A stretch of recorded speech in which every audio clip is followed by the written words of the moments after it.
the one and only Kajol, in conversation with Kishore Ajwani.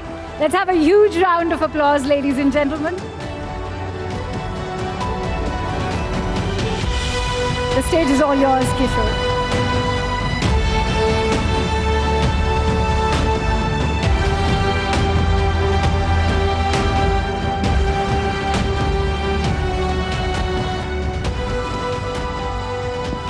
Welcome to Rising Bharat, Kajol. Thank you so much. First of all, let me say good afternoon, good evening, whatever it takes. Namaste, namaskar. I'm very, very happy to be here. Thank you so much for inviting me. ये बताइए, even your mother used to go only by her first name. आप भी सिर्फ काजोल के नाम से जाने जाती हैं, जबकि इतने फेमस सरनेम्स आपके साथ जुड़ सकते थे. ये कॉन्शियस चॉइस रही है? बिल्कुल, बहुत ही कॉन्शियस चॉइस थी. मेरी माँ ने मुझे पूछा था जब मैं पिक्चरों में आना चाहती थी उस वक्त, तो मुझे पूछा था कि that you have such a amazing lineage from your grandmother's side, and you have your grandfather's side as well. और मुझे उस वक्त और अभी भी लगता है कि मुझे किसी की तरफदारी नहीं करनी थी. I wanted to be true to myself, and I did not want the baggage of lineage. तो इसीलिए मैंने सोचा कि अगर मैं सिर्फ काजोल के नाम से ना जानी जाऊं, तो शायद इतना प्रेशर नहीं आएगा मुझ पर. आप कह रही हैं कि जब आप फिल्मों में आना चाहती थी, पर हमने तो सुना था आप फिल्मों में आना नहीं चाहती थी. बिल्कुल नहीं. मैंने हमेशा अपनी माँ को इतना काम करते हुए देखा है और इतनी तकलीफ़ों से गुजरते हुए देखा है कि मुझे हमेशा लगा कि जितना काम करते हैं लोग इस इंडस्ट्री में उतने पैसे नहीं मिलते उनको. पैसे नहीं मिलते? बिल्कुल नहीं. I think I have seen my mother work like a maniac from 7 o'clock in the morning to 2 o'clock in the afternoon, 2 o'clock in the afternoon to 10 o'clock at night. तो दो शिफ्ट काम करते थे और 10 बजे रात को मेरी माँ घर पे आती थी. and it was not a life that I ever wanted to do. मुझे हमेशा लगता था I wanted to be that one जिससे 9 to 5 जॉब हो और हर महीने में पेचेक आता है और उसके हिसाब से आप अपना महीने का बजट बनाते हैं. You wanted that kind of a life. बिल्कुल. लेकिन अब तो पेचेक आपको रोज आता है. अभी हाँ, मैंने fortunately I have learned how to manage my money better. लेकिन फिर कैसे हुआ? How did it start? आप तो स्कूल में थी शायद जब आपने फिल्म साइन की. जी, मैं I was in my first year of college. तो उस वक्त मैं एक्चुअली मेरी जो कज़न थी उसे फिल्मों में आना था, तो वो उसे फोटो सेशन कराना था. तो मैं उसके साथ मेरी मामा की बेटी थी. अच्छा. तो उसे फिल्मों में आना था एंड मैं उसके साथ गई उसका हाथ पकड़ने के लिए कि don't worry, I am here with you. मैं हूँ, I'll come with you, I'll hold your hand and we'll sit together. हम लोग साथ में बैठेंगे and don't get nervous, I'm here with you. और मैं वहाँ गई और मैंने तो बोला, गौतम ने बोला कि तू आ गई है तो then might as well do your pictures also. बोला अच्छा ठीक है, I mean she's doing hers, ठीक है, even I'll do mine, but I was like let's finish hers first. उसके पहले ख़त्म कर दो. तो उसके बाद उसके फोटोज लिए और she did get an offer for a film, I want to tell you, and she did an ad as well. Okay. But she was like, okay, this is not my scene, ये मुझे नहीं करना है. और मुझे भी एक offer मिली picture के लिए फॉर बेखुदी और मुझे करनी थी, तो मैंने कर ली और मुझे लगा कि ये जिंदगी जो है this suits me. ये रियलाइजेशन कब हुआ? आप तो कह रही थी कि आप अपनी I think I had so much fun उस वक्त, और आज तक मुझे लगता है कि work was my whole plan at that point of time was to have as much fun as possible. और मुझे बहुत अच्छे लोग मिले, touch wood. I met Mickey, contractor. I met Gautam Rajadaksh. I met Rahul Uncle and Kamal Sadana and Kamal Ji, who was my cinematographer at that point. तो उन्होंने I was 16 years old. I was 15 and a half actually. So I was 15 and a half और मुझे सब ने इतना literally मुझे लगा कि मुझे पाल पोस के बड़ा किया उस 1-2 सालों में और I had such a good time that I could not imagine like I couldn't imagine going and sitting in an office somewhere and having as much fun or meeting as many people that I connected with or felt on so much a part of basically my tribe, as you would call it. लेकिन वो अब आप कह रहे हैं कि lineage ने आपको नहीं चाहिए थी, लेकिन वो मिला तो इसी वजह से ना, लिनेज की वजह से. Probably, I would like to believe that it had something to do with my talent as well. और हमने जो शुरुआत के जो पिक्चर्स देखी थी उसमें सैफ अली खान थे साथ में. जी. और फिर वो चेंज हो गया था. जी. तो उससे आपको कुछ डिसअपॉइंटमेंट हुई? एक्चुअली मुझे फिल्मों के बारे में उस वक्त इतना पता नहीं था कि मैं डिसअपॉइंटमेंट या हैप्पीनेस फील करूं. But yes, of course Seth was really cool. He was a great guy to work with. And yes, I was like, okay, why are we changing him? मुझे कुछ समझ में नहीं आया कि उसे क्यों निकाला गया था या जो भी है. निकाला गया था? मतलब हाँ. उसने क्यों पिक्चर छोड़ दी. But yes, but of course again, Kamal was lovely to work with. So like I said, I was too young at that point of time to realize, क्या हो रहा है, क्या नहीं हो रहा है, etc. उसके बाद इतने साल गुजर गए और आप अभी तक फिल्में कर रही हैं. अभी एक माँ फिल्म आ रही है आपकी. जी. और हम नाम नहीं लेंगे, लेकिन वो जो कंटेम्प्रेरीज उस टाइम की आपके साथ थी, वो काफ़ी पीछे रह गई और आप अभी भी एक तो वैसे की वैसी लग रही हैं और वैसे का वैसा काम कर रही हैं और वही फन जो आपने कहा वो आप अभी भी कर रही हैं. Absolutely. I would love to say that, but I would just like to clarify this, which I have said before, that I was never any part of any rat race. तो मैंने कभी जो है अपने आप को किसी नंबर के हिसाब से देखा ही नहीं. नंबर 1 जो होता है वो देखता ही नहीं है. बिल्कुल नहीं. I was never. Everybody else was 1 to 10 to 100. मैं तो रेस में ही नहीं थी. तो मैं अभी तक मैं बोलती हूँ कि मैं रेस में ही नहीं हूँ. मैं वो रेस जो है वो सब खेल रहे हैं, रेस कर रहे हैं एक दूसरे के अगेंस्ट, लेकिन मैं तो रेस में हूँ ही नहीं. और if you look at my filmography also, I was actually looking at it the other day and I probably am the least worked actor in the whole film industry. पूरी film industry में मुझे लगता है कि जो लोग अभी recently आए हैं उन्होंने ज़्यादा काम किया होगा मुझसे ज़्यादा. I think my filmography is what about 50 films, 55 films, that's it. तो आप चूजी हैं या लेजी हैं? दोनों. बिल्कुल. I choose to be lazy. I choose to have a slower life. I choose to enjoy my life as is along with working. I think working should be a part of my life, not apart from my life.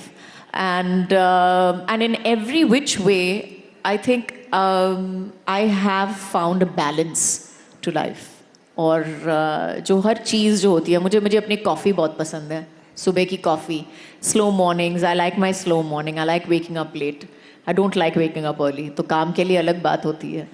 But so it's just I like the small things and I like my life. जो है ज़िंदगी जो है वो अगर हम अब नहीं जिएंगे तो कब जिएंगे.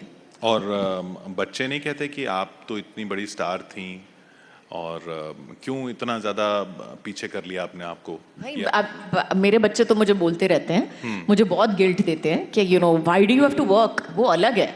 Why do you have to work, why can't you sit at home. और आप घर पे बैठ के बाकी माओं को देखा है, मतलब आते हैं मेरे स्कूल पे मुझे पिकअप करने के लिए, यहाँ पे आते हैं मेरे साथ, वहाँ पे. I was like thank you, I am not on the WhatsApp group and I don't plan to be. I am enjoying working and you will respect me more when you grow up. So I'm waiting for them to grow up. ये बताइए, तब की फिल्में जब से आपने start किया और अब जो है OTT पे भी जो कंटेंट है, उसमें आप अपने लिए क्या फ़र्क देखती हैं? अपने लिए बहुत फ़र्क देखती हूँ. मुझे लगता है कि आज के ज़माने में जो एक्टर्स हैं, we are very lucky We are very lucky right now as actors because it's a fabulous time for actors. I think all across the globe right now, but with the OTT most especially, yes, it's a fabulous time for actors. And because we are getting a variety of roles that are not age specific, most importantly. So it has nothing to do with any kind of measurement. आपकी उम्र का measurement नहीं है और आपके figure का measurement नहीं है उसमें.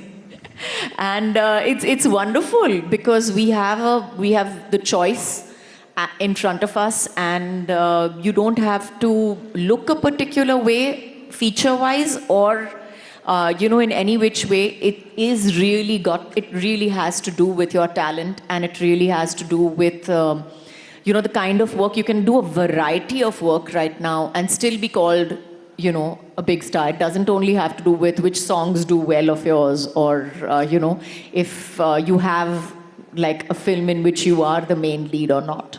तो पहले ऐसा ये प्रेशर रहता था कि ये गाना नहीं चला फिल्म सैटरडे मुझे कभी ऐसा प्रेशर नहीं था, लेकिन जैसे आपने कहा बहुत सारे लोग उस रैट रेस में थे, तो ज़रूर ये प्रेशर था. और उस वक्त भी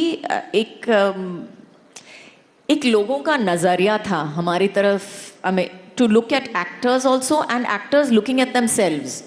जो एक्टर्स खुद को देखते थे वो अपने आप को सबसे ज़्यादा जज करते थे, और सबसे बड़ी जजमेंट यही होती थी. और शायद हीरोज़ के लिए मैं कहूँगी कि अभी तक है कि बॉक्स ऑफिस में आपकी पिक्चरों में ने कितना कमाया है, and which song has done well, and do you have a hit song or not this year.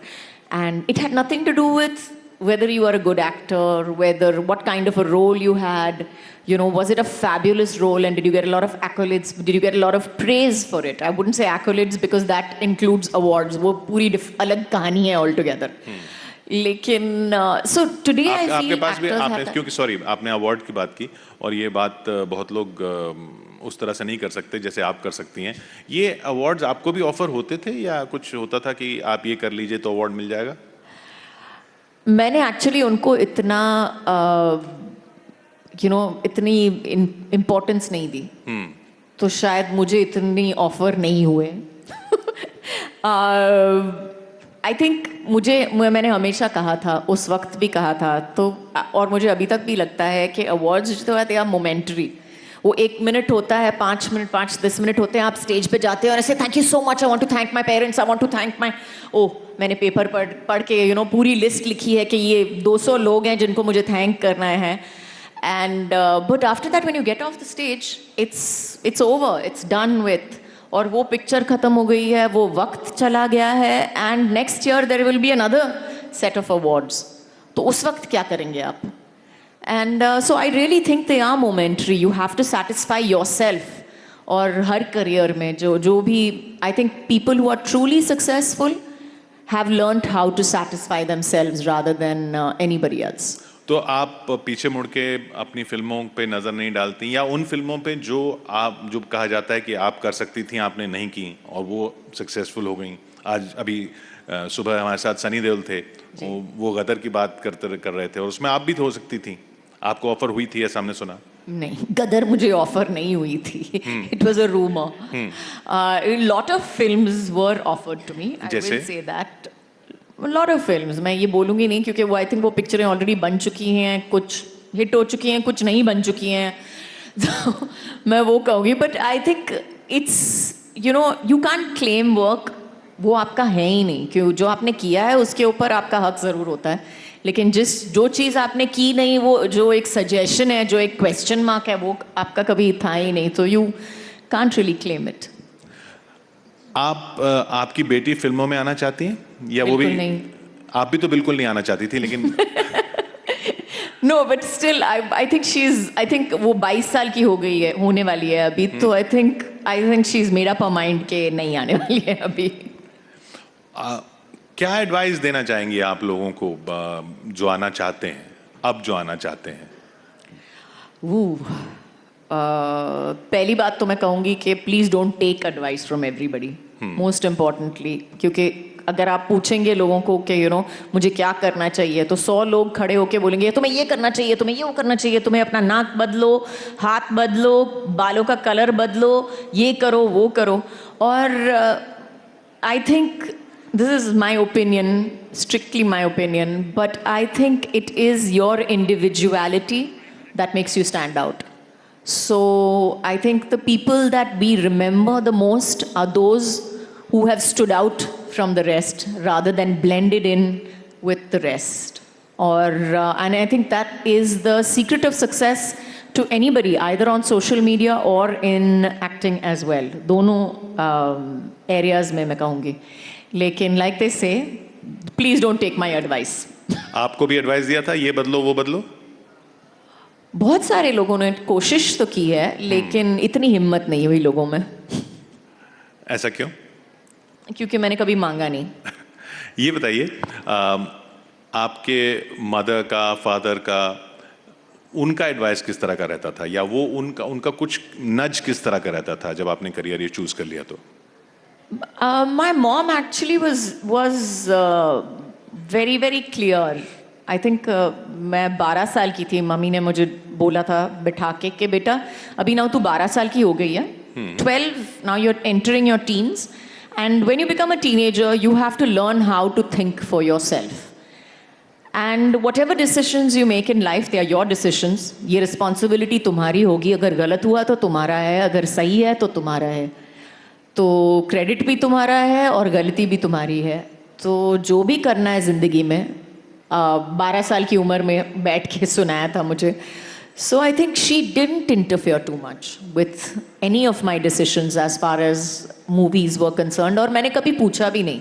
जैसे आप कहते हो ना कि किसी से एडवाइस पूछी, मैंने किसी से पूछा ही नहीं कि ये करना चाहिए या नहीं करना चाहिए. या तो मैंने किया हाँ, या तो मैंने ना कर दी. So even my dad, for that matter, he was very clear. He was like, you decide for yourself कि तुम्हें क्या करना है. So कौन सी चीज आपको लगता है इस पूरे इंडस्ट्री में ओवररेटेड है? बहुत सारी चीज़ें और बहुत सारे लोग भी ओवररेटेड हैं. बट मैं कहूँगी कि सबसे ज़्यादा चीज़ जो मुझे लगती है ओवररेटेड है